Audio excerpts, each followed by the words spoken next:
All right. Stream seems to be good. Let me grab the link. Put it out there on Twitter. I just got it full screen on me right now because I've got some other stuff. I'm pulling up some tweets. I'm also sharing the stream. Streaming now. Wicked Wednesday, number 4, ladies and gentlemen. I wanted to, real quick, while I'm waiting for people to show up, before I start the review stuff, I want to, I swear, if Twitter doesn't pull up my bookmarks, thank you. I wanted to pull up some stuff. There we go. That's one of the tweets.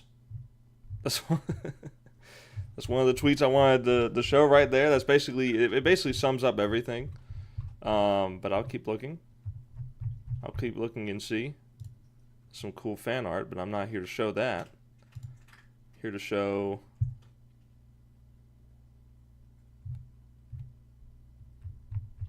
all right, that's basically the only tweet I think. That's going to be it. Unless the Twitter algorithm is going to give me one. We'll see. We'll see. Will it give me one? Will it give me a tweet about Planetronica? Will it give me one? No, I don't think it will. That's some cool fan art though. I'm saving that. All right.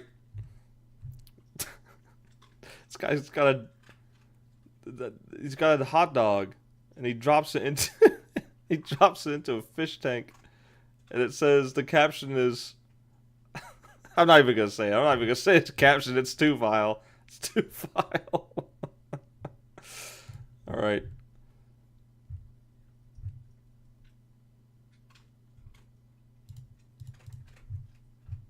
I cannot find anything about Planetronica. The topic has passed, which means what I'll be talking about today is yesterday's news. But you know what? That's fine. I'm all about yesterday's news because yesterday's news, ladies and gentlemen, is history, and history is important to know. It's important that we keep our history fresh in our brains so that we are not doomed to repeat it. You know what I'm saying? I'm speaking some facts right now. All right, I got one more thing to pull up, and then I'll be able to start the stream. I want to stay on a good schedule, on like a good, I guess, guideline for myself. Like I always bring notes to the stream so that I'm never like, I never am just ad-libbing all the time. Like ad-lib is good, and I do that most of the time. I just have like a bullet point list of things to talk about. So with that being said, I think I'm good to go ahead and get started. So, all right. I may not read chat immediately as soon as you comment. I might get in a flow state talking about the things I'm reviewing, but I do want to go ahead and get started here. So, welcome to another episode of Wicked Wednesday. And today I'm going to be reviewing Planetronica. Why is my webcam not pulling up? Hello. Deactivate, activate. There we go. Okay. Planetronica. I'm going to be doing 2 indie animated cartoons, which is going to be Planetronica and GAMOVERSE. And I'm going to be talking about what makes them good. I'm going to be talking about what makes them not bad, but in need of a little bit of critique here and there. And I'm also going to talk about the controversy that's surrounding this, which I find very funny.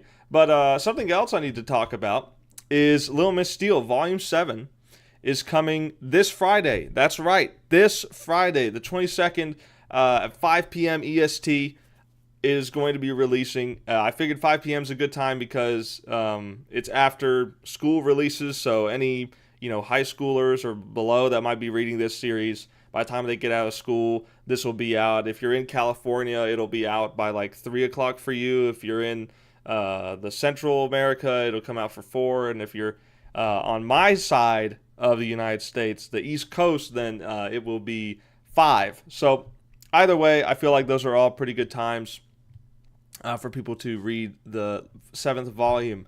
I've already got it scheduled. I've already got everything in place. I'm going to be going over and looking at it thoroughly to see if there's any kind of mistakes. And if I find them, I'll change them. If I find them after I publish it, I'll go back and change it. And let me just say, too, while I was at it, I went back and read all of the previous volumes of Little Miss Steele. This is good, man. This is not to pat myself on the back too much, but this is a really freaking good series. It's very fun, and it's very consistent. I do a lot of setup. I'm really proud of myself for doing a lot of setup and paying off a lot of things that appear in previous comics. I pay them off in these last few comics. Like I've really made a lot of good steps to make this a satisfying story with satisfying narrative moments in there. So, of course, the artwork's always getting better. I'm always getting better and better each one. And even going back and looking at like Volume 2 and 3, which are now, like well over a year old at this point. Volume 2 especially is like it's a year and a half old at this point. And even still, the artwork still holds up pretty good. I may eventually go back and remaster some pages, but for the most part, I think I just want to let it just chill. I think I want to let it be its own thing. Andrew Rowland, what's up, buddy? The Gooning has begun. Gooners unite. Yes, Gooners unite. I can't believe I just said that on camera. Anyways, but yeah, Volume 7 is coming out. Stay tuned for it. Get ready for it. It's going to be a really nice one. I think you'll really like the cover. If you follow me on Twitter, you've already seen the cover. Or Facebook, Twitter or Facebook, you've seen the cover. It is a very different cover, a very different artwork I've never done before. But I might pull it up. I might pull it up by the end of the stream. So you know what? If you haven't seen it, don't look it up. Wait for me to pull it up on stream. But I might pull it up on Twitter later on. But anyway, let's get the boobs off the screen and start talking about boobs. I mean animation, okay? Let's talk about this. So Planetronica is exactly what I am doing with Little Miss Steele, but in animated form. It is basically a 2000s cartoon.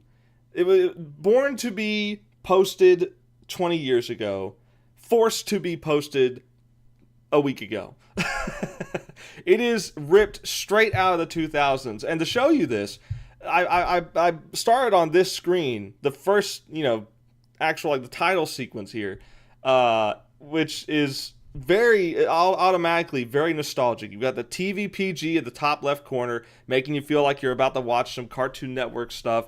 And then the logo looks very like 2000s style. Like it's kind of got this roundness, but also like the soft shininess on the top of it. Like it looks very 2000s-y. And to make the immersion that much better, ladies and gentlemen, this madman, Rafael Andaya, posted this video in 480p. You can't see it on your screen, but the highest quality you can go on this pilot is 480p. That's 100% commitment to the bit. That is 1000%. Like you are now watching a cartoon from the 2000s that was just never released, and here you are. And that's exactly what it feels like. If this was made in the 2000s, I would 100% believe you. If this guy tried to pose the story as like it was a secret pilot that was made and was rejected and only got released 20 some years later after the creator decided to finally put it up online for free, I would have totally believed you. I would have 100% believed you, because it is that good. There's only a few things, like there's a troll face in here, and troll face, I mean, it was around in the 2000s, but it wasn't really referenced in media in the 2000s. So the guy would have been whoever made this in the 2000s, supposedly, right? It basically could have been the guy was ahead of his time or whatever. But anyway, I liked this very much. I really enjoyed this. Just to give you an idea of what it looks like, this is what it looks like. Again, very, very 2000s-esque. There's a lot of background elements in this, like the signs. The signs change on different shots. The signs change what it says. Like this one says he's lying. Another one, it says something else that ties in with the joke that's currently being said. And the main character, I'm trying to find a good example here. The main character... this is well, there's two main characters. This is Freestyle, Slime Dude, and then this, no, don't show your ass yet, Come on, show the frame. I'm trying to. There we go. Okay, this is Butterfly. And she has taken the internet by storm, ladies and gentlemen. And some would say for the wrong reason. I would say for absolutely the right reason, because this cartoon scratches an itch that people have been wanting. This is don't shake your ass at me. Oh Lord. But this is scratch something that the internet has been craving, that people who like animation have really been craving. That's attractive women designs. Now, that is not a hot take for me to say. This is just something that people like. People like character designs that are cool and attractive. This is something that is built into every human. We like things that are appealing to the eye. And whether that means it's a cool robot that can transform into a truck, or a woman who is just attractive, those are both appealing to the eyes. Now, certain eyes have different things that they like, right? Women like different things than men, for example. Sometimes women can like the same thing as men, and vice versa, and that's okay. That's your taste, whatever. But for the vast majority of dudes, we're going to like material that has attractive women in it. And that is basically what this pilot has scratched. Now, that's not the only thing that this pilot does. And this is, you would be forgiven if you've never watched this, if you thought that was the only thing this pilot does. What this pilot also does is be pretty funny. It is slapstick. It is very very for kids, like Fox for Kids type of thing. With this, I feel like Fox for Kids matches the tone of this the most. Cartoon Network's probably next up there, but it could be Disney, it could be Nickelodeon, it could be any of them. I mean, it really has a vibe that I feel just kind of encapsulates all of the cartoons of that era. The art style is very good, like I said. You've got these little cute creatures here, these little ball cats, which I find really funny. The environments are very simple, but at the same time, like, it matches the vibe of the show. You've got these characters that, that sometimes they can have thick outlines and stuff like that, like this. and they definitely stand out from the background, right? Like it's a very it's a very cartoony style, and I love it so much. Now, because of that, I might not be the best person to give this a non-biased review, because the art style does it for me. The art style is basically the thing that solidifies that I like this, no matter what its flaws are. However, I can still acknowledge the flaws. My main critique with this pilot, it's only 7 minutes long, so you can't really do a whole lot with 7 minutes, but the main thing that people seem to be saying is that there's no plot to be found, and that's true. There's absolutely no plots here. It's just vibes. It is, oh, Butterbean's going crazy. Let me read the chat while I wait for her to stop. Canonically, how old is she? I have no idea how old she is. Art reminds me of Kappa Mikey. Yeah. A style that truly doesn't understand anime. It's like, it feels anime-ish, right? But it's not 100%. And I actually like that. I like it whenever, like, the American studios like anime, but aren't like chained to it. Like, they can only do anime things. I like it whenever they have a little bit of creativity in the expression of what they can do with it, right? And this has, like, sort of, especially with her design in particular, nothing else really, but her design, it does feel like an anime type of thing for her. And then everything else, like, it still blends, but this definitely does not look like anime, right? This looks like it's something a little bit different, a little more unique. And yeah, not this one. Dang it, stop showing your ass. This one right here definitely makes me think of Totally Spies. A lot of people have been saying it looks like Totally Spies, and I think that's cool. I think I watched that cartoon when I was growing up, and it was pretty cool. And apparently they're doing a reboot. I have not watched anything of the reboot, but again, like I said, this pilot is all vibes. This pilot is just all vibes. No plot. Nothing really complicated by it. Should I be offended by his lips? No.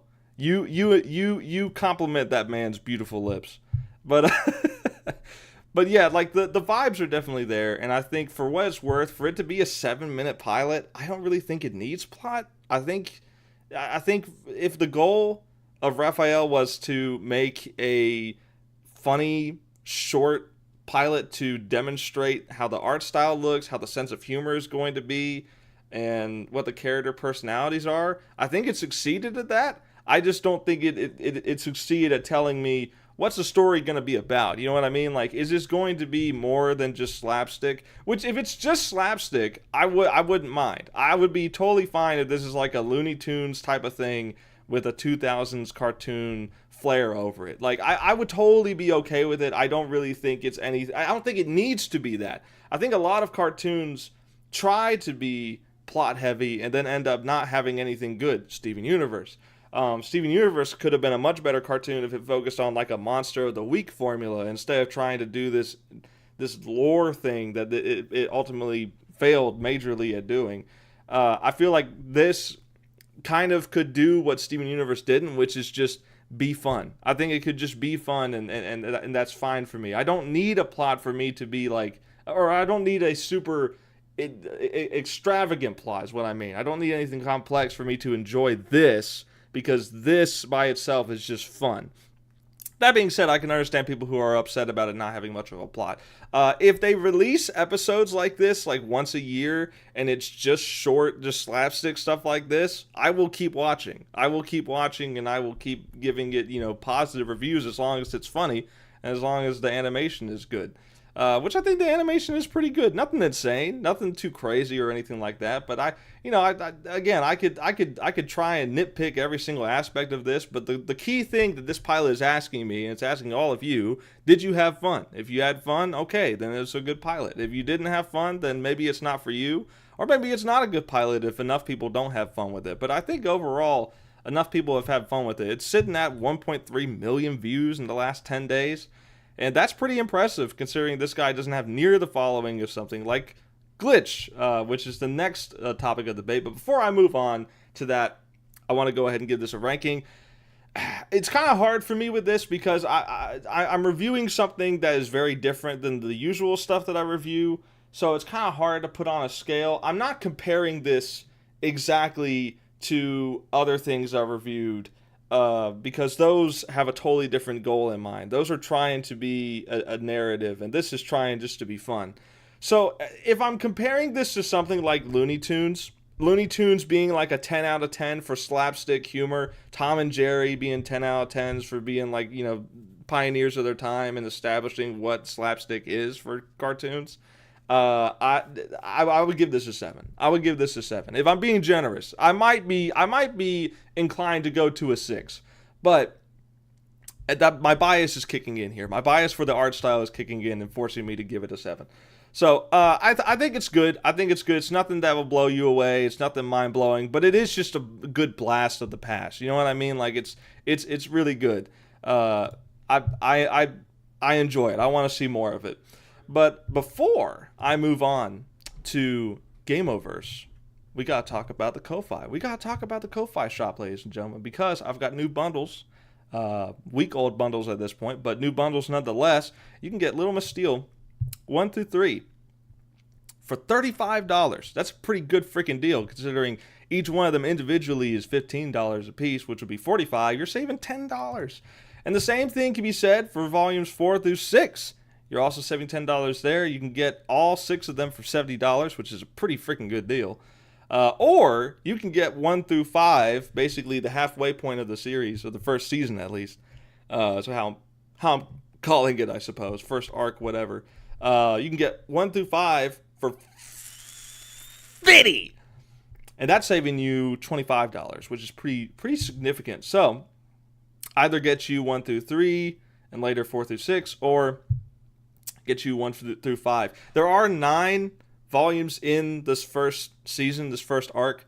So if you want to do the 3-pack, that's probably going to be your best bet. Though, again, you will be missing out on getting your physical copies of 7 and 8 before 9 comes out. But you can still always read it on Global Comics. So thank you guys so much for reading on Global Comics, by the way. Just because you're not paying to read this, you're not paying to have these comics, you're still being able to read them on Global Comics. Thank you so much for doing that. I appreciate it as always. No shame in doing that. I know money is tight, and a lot of people can't afford to spare a lot of money for comics, and when they do, they're going to do it for a little more famous people than yours truly, who is a nobody. I'm a nobody from from a nowhere town that no one knows about, and that's just me, and I'm fine with that.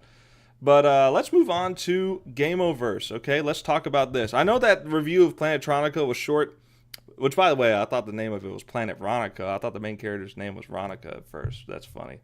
But there's not really much to say as far as like reviewing it. It's just fun. It's just fun vibes, and that's it. There's sometimes something isn't good because you can talk about it for hours and hours. Sometimes something is good because it's simple and it works, and I think that applies. But anyway, let's talk about GAMOVERSE. So Glitch keeps releasing banger after banger when it comes to their animated pilots, and I have to give you the history. I have to give you like the pipeline of how we got here to this point, right? There's this little guy known as SMG4, and you know what? I'm gonna look him up. I'm gonna look him up right now. Let me go full screen real quick. For some reason, my stuff is not showing. There we go. Let me go full screen real quick and pull up the SMG4. And I'm gonna go to his videos, this YouTube channel. I'm gonna go to oldest. And I'm going to pull up the video. Alright. And then we're going to go back to browser, and then I'm going to have to deactivate and reactivate my camera again. I don't know why I'm having to do that. I changed it to where I didn't have to do that, but I guess I got to fix it again. Probably last update with OBS. Anyway, this is SMG4, everyone. Dear Mario, please come to the castle. I have waited for you. Yours truly, Princess Toadstool, Peach.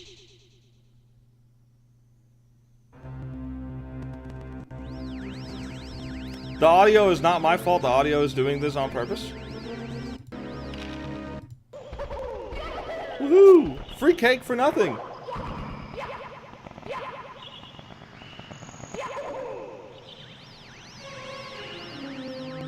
Hey Mario, don't think you're fat enough. That fine, Tubby. Whatever. Anyway, I'll spare you the rest of it.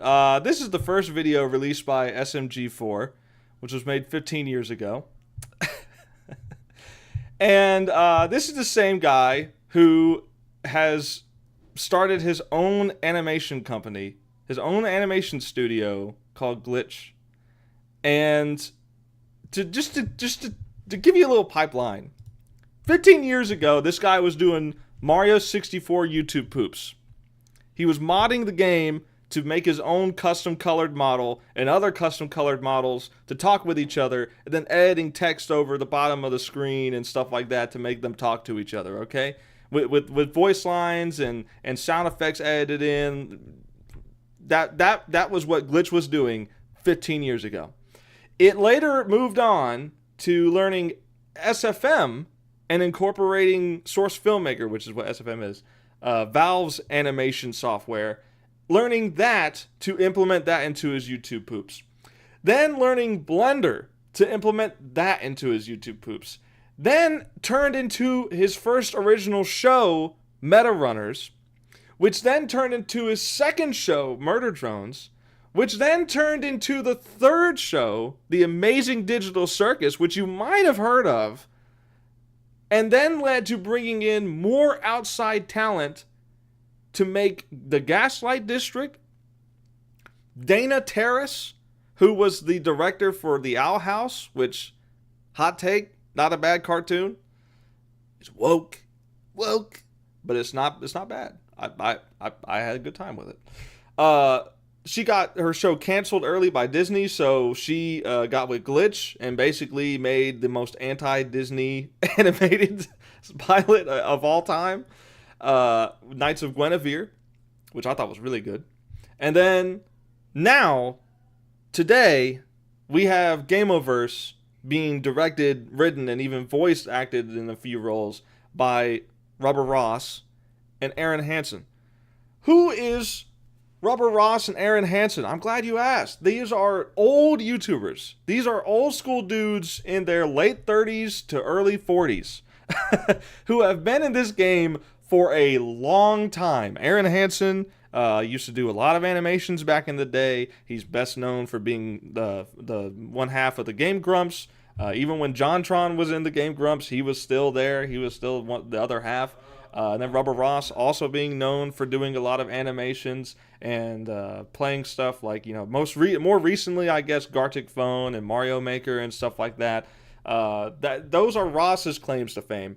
And these guys who have known each other for upwards of 15, maybe even 20 years now, have combined their talents with Glitch to make this pilot. And that's important to understand, because a lot of people like to look at Glitch now because of how much fame it's got, and to say that it's not indie, it's not independent. Independent means that you are not owned to any other like studio or stockholders or whatever. You are independent, and that's what Glitch is, to my knowledge. I don't know if they have any outside investment, but to our knowledge, as outsiders, they don't have anything. They are just an independent studio, not owned by any major conglomerate. They are just doing it for the love of the game and making really good stuff. And there's more pilots in this year that are coming out with different teams set on them, and I'm sure there's some overlap and stuff. But the fact is that all of this indie animated empire that this guy has made all started with a dude named SMG4 making Mario 64 YouTube poops. Okay? That's where this all started from. And that is absurd to think about. That is And the funny thing is too, another funny thing is I'm friends with a guy who is a Twitch streamer named Voices Extremis. And I've known him since I think I was like probably 12, 13 years old. I've known him a long time ago at this point, like over 15 years ago by now. And I was super into Mario growing up. I'm still into Mario. And so is him. So is David. And David was always more of a follower of SMG4. I would watch his videos from time to time, but I was never really a real like big follower of his. David was a huge follower and still is, and he even got to do some voice acting for some of SMG4's videos. I don't think he's done anything in the animated stuff, like the full blown like original productions. I don't think he's done anything with that. He may have done something with Meta Runners, but yeah, he's done work with him before, so that's kind of cool that I know a guy who knows a guy. But besides that, little just I guess side note lore about me, I suppose.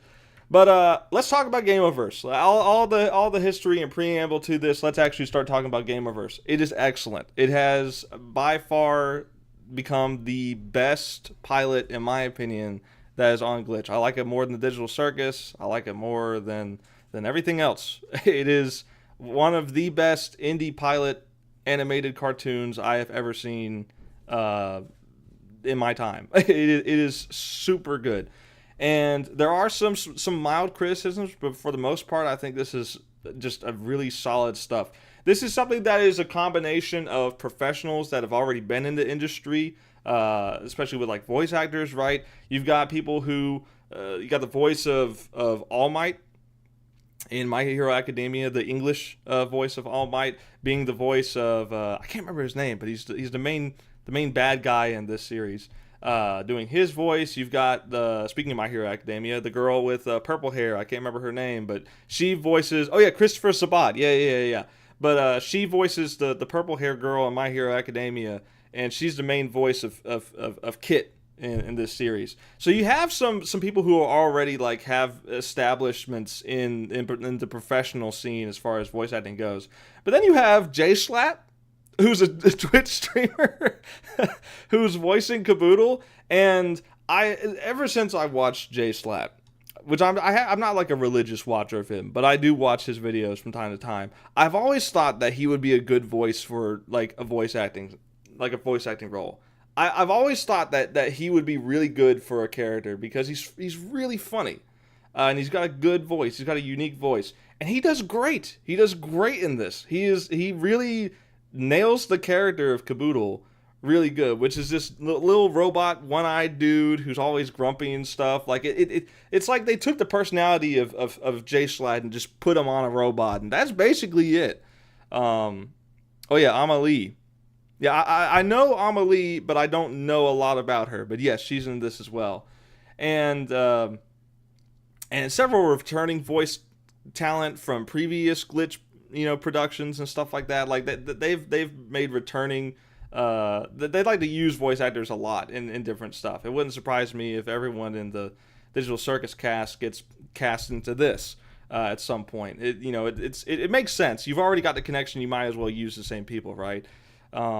She's a dub voice of Marin in My Dress Up Darling. I don't know what that is, but I'll take your word for it. Anyways, all the characters, not just Caboodle, all the characters are so creative and likable. There's not a single one that I think is bad. If anything, some of them come off as a little bland at times. Like, the main bad guy is just a main bad guy. That's basically it. There's not really super creative stuff with him, and he doesn't really get a lot of screen time, so maybe it's not even fair for me to even say that. He is funny, but there's not a lot of screen time to judge him. Every other character, though, super full of personality, super well voice acted and brought to life. And a lot of them are voiced by the same guy. Like, you got Aaron Hansen who voices Flapper the Dolphin, but also the Sea Urchin, which, by the way, as a Game Grumps fan, I recognize his voice very easily, especially the Sea Urchin. That is his Toad voice. Anytime Toad appears in a video game the Game Grumps are playing, Aaron does that voice, and it is unmistakable. That is 100%. Immediately, as soon as I heard it, I knew it was him. But yeah, the villain duo, for example, of the creativity, the paper guy is named Fold. He is the game manual, and the blonde woman he's paired with, her name is Miss Information. And she is like the tutorial. She is a tutorial of a game. So you've got these two that are basically the perfect characters that embody, like, trying to get the main hero of the game to win. Like that you would read these two characters in any game to learn how to play the game properly and beat the game, right? And that makes sense because in this world of Gamoverse, if they win the game is over, and thus the world disappears. And in this universe, every game world is its own planet, and there could be like hundreds of planets, hundreds of different genres that they could do. I mean, this show could literally go on infinitely if they really wanted to. Now, I'm sure that the writing quality would deteriorate after a certain amount of time. Look at any show like Family Guy or The Simpsons, and you'll find the evidence of it. But the idea basically is infinite. The possibilities of what the show can do is truly infinite. And I think it's more of an infinite way than Digital Circus, because I feel like Digital Circus always I feel like had an endpoint. This, I don't necessarily see a definitive endpoint. Like, this could go for 8 episodes, this could go for 16 episodes, this could go for 24 episodes. I don't know. Like, it genuinely could go on as long as they have ideas for different game worlds and stuff. And a lot of it, of course, is going to be parody. There's a lot of parody in this. For instance, Kit is based off of Mega Man, very heavily so. Lernosaurus, who talks like this despite the fact that he's Barney, and is very funny in his own right. You got Flappers, which is more like I kind of equivalated Flappers to Starfy, but no one played Starfy, so I'm just gonna say Kirby instead. Very similar types of games that I got from that, and besides that, there's musical parodies as well. There's some Banjo-Kazooie references in the music as well. Some of the graphics that they use for different shots, different different montage scenes and stuff like that are homages to other games. So it's really cool. It's really cool to see the creativity and not just the character work, but the world as well and the animation itself. Everything is so just no frame is boring. No frame of this is wasted. It truly makes the most out of its setting and its premise. And they don't just have flash. They don't just have this presentation that's good. That was what I was saying with Planetronica, with it being a shorter pilot. It didn't really have that much time for plot, so the guy just said, no plot, all vibes. Well, this has, 32 minutes, which, more like 30 minutes whenever you consider the credits, is basically plenty of time that they have to establish a narrative and a character arc, and they do so with Kit, because Kit, spoiler alert, you should go watch it right now, it's free. Kit goes through this arc of grief where she feels guilty for beating the game that she is from and causing the world to be destroyed. All of her friends, potentially family, and everything about her world is just completely gone. It's been deleted. And she, Caboodle, and the other two bad guys, Malice and whatever the big guy's name is, are the only survivors of that world. They're the only pieces left. They're the only people that probably even know about the game world. And because of this, besides the bad guys, of course, and I guess this Sephiroth looking dude, basically they are the only things that that have lasted into this broader universe. And because of that, she has a huge amount of guilt for beating the game and causing this. But eventually what you find out is what she discovers as she goes through this, and there's a mirror arc of Flappers the dolphin, which basically does the same thing that she does unknowingly, and Flappers is starting to feel that guilt. But now that Kit is in the position to be a sort of mentor, someone who's been through this before, she is helping Flappers deal with this, but also healing herself by saying, you didn't do anything wrong. She's talking to Flappers, but she's really talking to herself and saying, you didn't do anything wrong. You didn't know that this was going to destroy your world.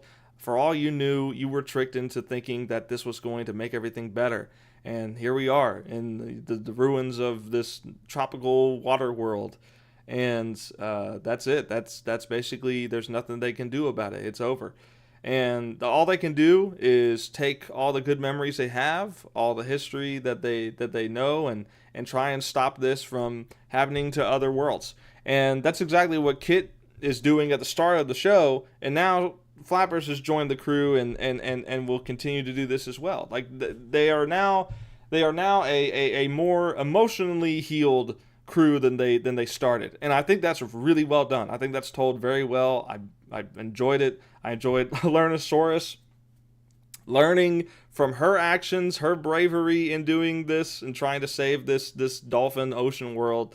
Lernosaurus learns from her and gives her the encouragement she needs to go through with it and try her best. Now, naturally, they fail, but in failure, they learn the lessons that they need to continue and do better for the future. And there's also a very subtle plot twist that is never told to you, but is shown and highly hinted at. There is a map that Kit and Caboodle, which yes, the name Kit and Caboodle, are using to beat the final boss of their game at the start of the pilot. And what ends up happening is later in the pilot, you see Fold, the paper guy, become a map for Flappers, which highly suggests that Fold is responsible for destroying her world too. And that is pretty good. That means that the villains aren't just, funny and here to just be an obstacle. This is personal. This is personal now. And if that's true, that's awesome. But also, it's revealed at the end of it that Malice, the final boss of her game, of Kit's game, also survived and is under employ of the villains now, of the Syntax, which is what they're called, which is a cool name. And so that means that this villain is even more personal because she's from the same world, and it's up in the air right now whether or not Malice, why Malice hates Kit. Does she hate her because she's programmed to? Because she's supposed to hate her as the protagonist? Does she hate her because she beat her? Or does she hate her because she destroyed her world? It is entirely up in the air what this character's motives are right now. And that's great. That's a lot of stuff to think about and theorize until the next episode comes out. And by the looks of things, at the rate this pilot is getting views, 13 million views in, what is that, 5 days? 13 million views? That's pretty freaking good.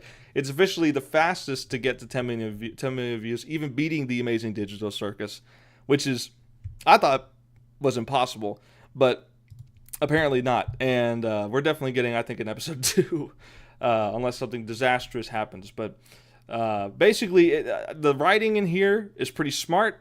It's very nice, and it's very well animated. It's very well done. I love it. Everything about it. It's funny. It's action-packed. It's good. It's everything that I think a good cartoon needs.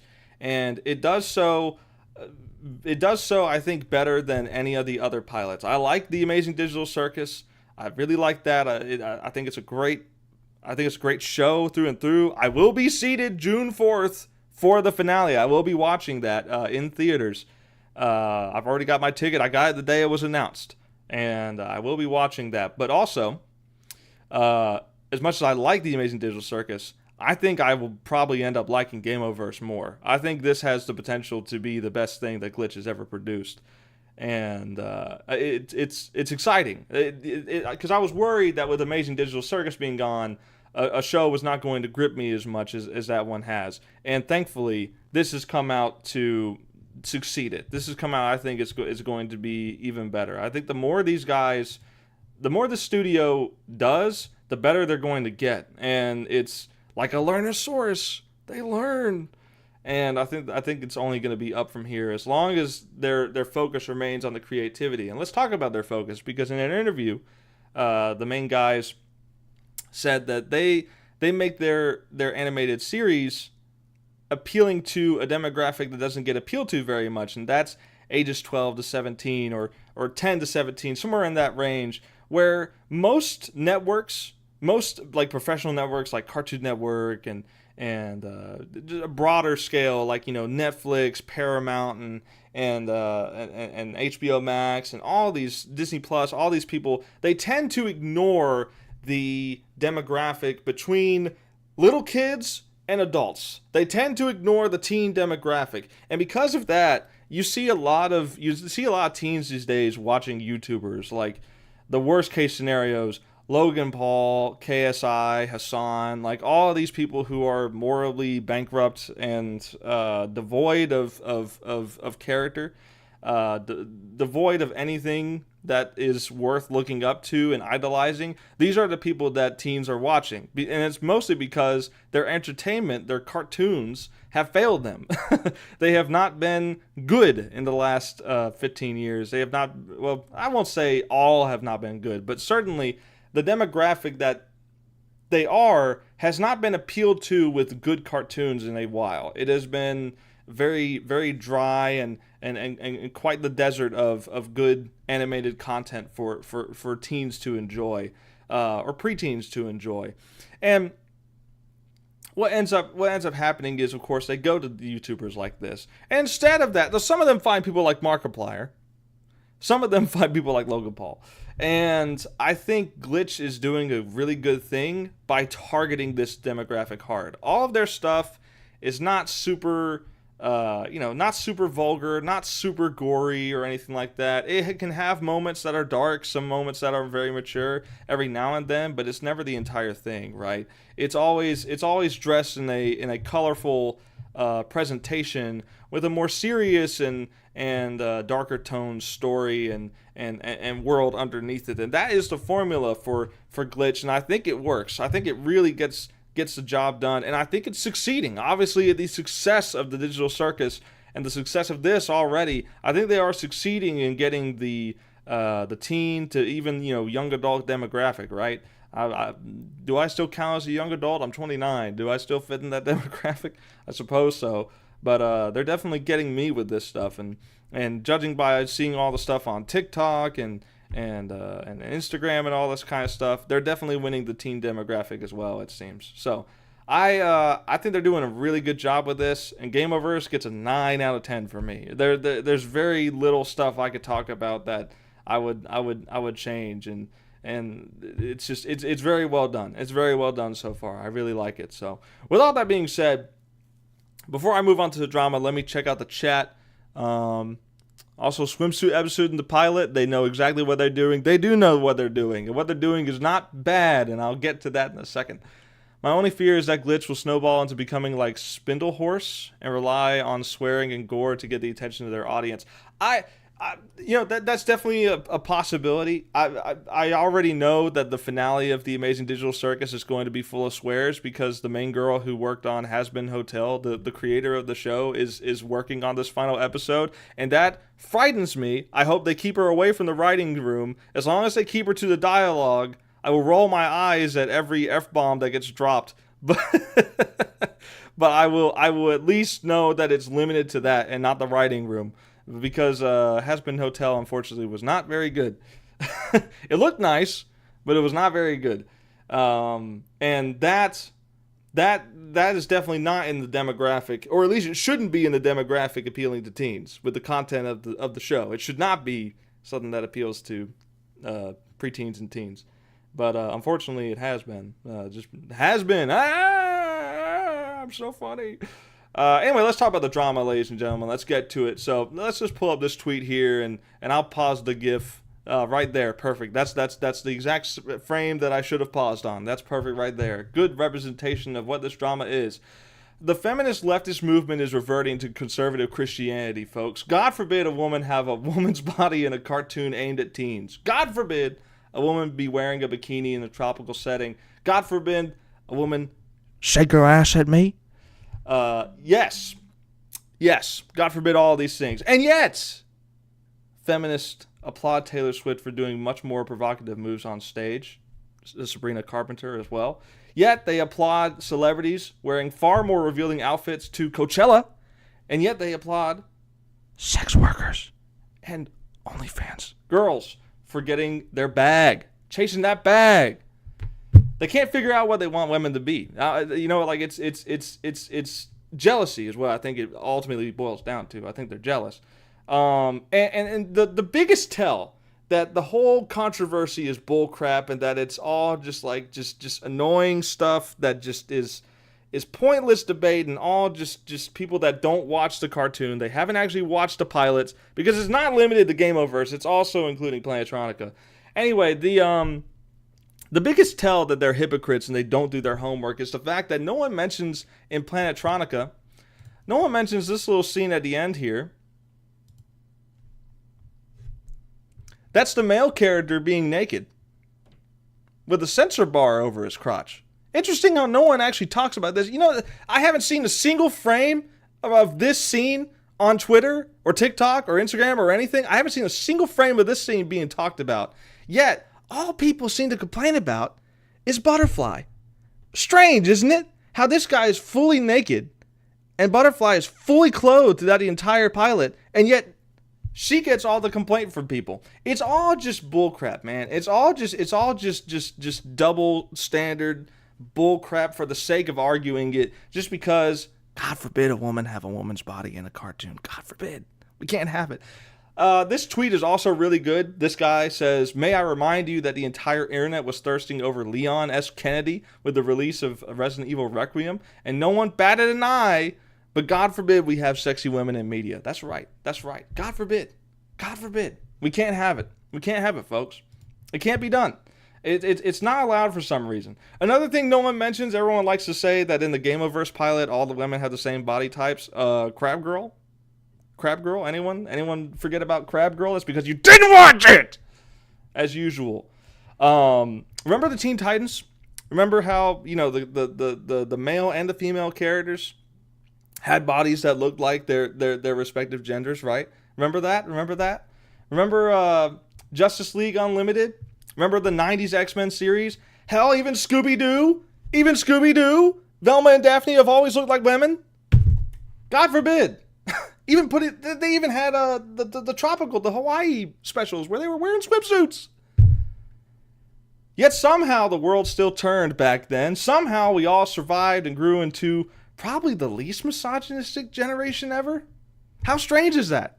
The best part about this, though, is definitely the fact that Glitch and Raphael, the guy who made Planetronica, they can't be canceled by any owners, by any stockholders or board members or anything. They can't be canceled. They can't. Unless they willingly give in to the controversy and step down, they can't. There's nothing that people can do about it. It's so great. I love to watch people suffer. It's so fun, man. Whenever idiots suffer, it's great. I really enjoy it. It brings me so much joy, so much hope for the indie scene. And this is where I'll bring this point of the video or the stream to a close.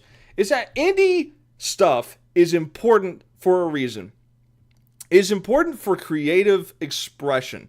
You are allowed to make whatever you want, as long as it's not illegal, and people will enjoy it. What you should do as an indie creator, You should make something that you like. Make something that, is inspired by things that you like, and put it out there. Find your audience. If you put it out there and the product is genuinely good, you will find your audience. It will come naturally. It might not be a huge explosion like the glitch situation, right? It might not be like the Plantronica situation. It might be a smaller thing, but you will find your audience. You will find your fans. And once you find those people that like them, if it outnumbers the amount of people that are like complaining about it, right? If the majority is like really big fans of this, right? You have found your audience. Appeal to them. Ignore the people that are just complaining for the sake of complaining, the people who have actually not watched or read your stuff or played your game. Ignore those people because their voices do not matter. Appeal to the people that like your product. Appeal to the people that like your creative project.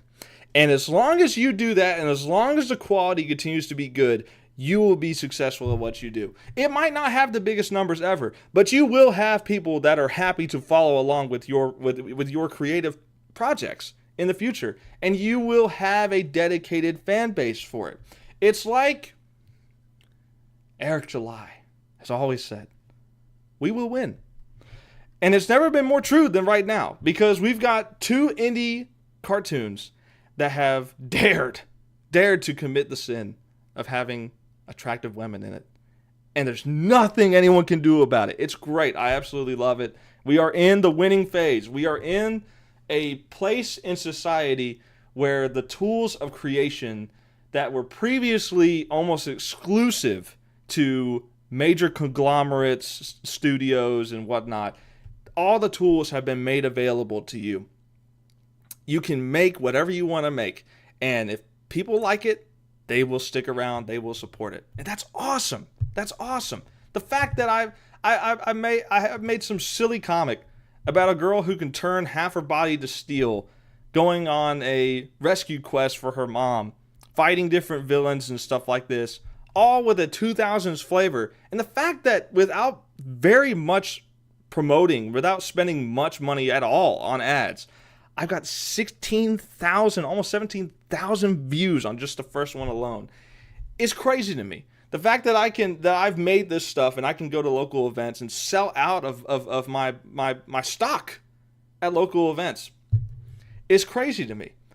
The tools of creation are available for you. Go make your thing. Go do it right now. Ignore the people hating, listen to the criticism, and appeal to your fans. And you can make anything. You can make it. It is inspiring to me. These past two things are inspiring to me. That's a funny frame to go back to. It's inspiring to me that we can do this. This is something any of us can do, and I love that. I love that so much. But that's basically where I wanted to end this off. I feel like I've said everything I need to say about the review for GAMOVERSE and Plantronica and talking about the drama that's come with it. I'll reiterate, Little Miss Steel Volume 7 is going to be releasing this Friday at 5 p.m. EST. So stay tuned for that, Volume 7. It's been a long time coming, and I promised you that if I didn't release it this month, I would shave my head. So my hair is saved. If a little messy today, it is saved. So yeah, stay tuned for that. You're going to really love this volume. It's really fun. And develops Amy a little bit more. You're going to get a little more time with Amy. For all you Amy fans, I hope you enjoy. But also, you can get all the previously released comics on my Ko-Fi shop. Newly added bundles, 3 for $35, and then the other 3 for $35 as well, or 5 for $50. And you can get all of that. Very good deal. Save you some money by getting multiples at the same time instead of one at a time. Another thing too, for the people who supported the Indie Crowdfund campaign, I'll give you guys a little update as well. I have received the comics now. I have received all of my orders. They delayed it because of an error on their part handling the what is it called? The payment request. They didn't receive my payment, so that was on them. It was on them. So I got delayed a week in receiving the comic, but I've got it. I've got them. They will be shipping out next week. I'm going to get some final stuff done with getting the packaging and making sure all of that's good to go, and I don't need to do anything else. It's going next week. So you should receive your products. You should receive your comics at some point like early to mid-June, depending on where you are in the country. So look forward to that. All of you who support, and thank you so much for supporting. You will get yours very, very soon. So with all that being said, that's basically all I've got for today's stream. Thanks so much for watching. I want to keep doing this Wicked Wednesday as long as I've got stuff to say. And if there's nothing current that's grabbed my attention, I can always go back and talk about a movie that I really like or a show I really like and deep dive into why it's good or bad. But there's always stuff like that, and I will be doing as far as reviews for comics. I'm still going to be doing those in videos instead of streams. I want streams to be sort of focused on shows and movies that I watch, or maybe even games in the future. I want Wicked Wednesday to be like exclusively that kind of media, whereas my comic reviews are still going to be videos. So the Nephilim review coming up. I received mine, and it looks very good, so I'm going to definitely do a review video on that. Ryan Dubé, your time is nigh. With all that being said, thanks so much for watching.